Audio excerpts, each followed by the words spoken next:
शेळ्या चारण्यासाठी 3 मुलं गेली होती. या दरम्यान बिबट्याने एका चिमुकल्यावर हल्ला करत मुलाला उसाच्या शेतात फरफटत नेलं. सोबत असलेल्या दोन्ही मुलांसमोर ही घटना घडल्याने ते घाबरले व त्यांनी जोरजोरात आरोळ्या मारल्या. दरम्यान या घटनेत मुलाचं निधन झालं आहे.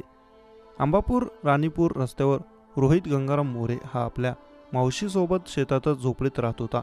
दरम्यान रोहित हा बुधवारी शेळ्या चारण्यासाठी गेला असता बिबट्याने त्यांच्यावर हल्ला केला व त्याला उसाच्या शेतात नेलं.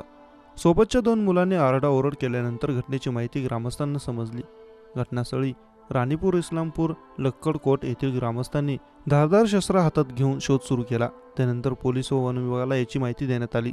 राणीपूरचे वन क्षेत्रपाल MB चव्हाण व कर्मचारी तब्बल 3 तास उशिरा आल्याने ग्रामस्थांनी आक्रमक पवित्रा घेतला. दरम्यान 15 दिवसांपूर्वी परिसरात बिबट्याचे दर्शन झाले होते. त्यावेळी राणीपूर ग्रामस्थांनी वन विभागाला याबाबत माहिती देत पिंजरा लावण्याबाबत कळविले होते, परंतु त्याकडे वन विभागाने दुर्लक्ष केलं. अशातच बिबट्याने हल्ला केल्याने एका चिमुकल्याचा जीव गेला. या घटनेनंतर ग्रामस्थांनी वन विभागाच्या कारभारावर रोष व्यक्त केला आहे.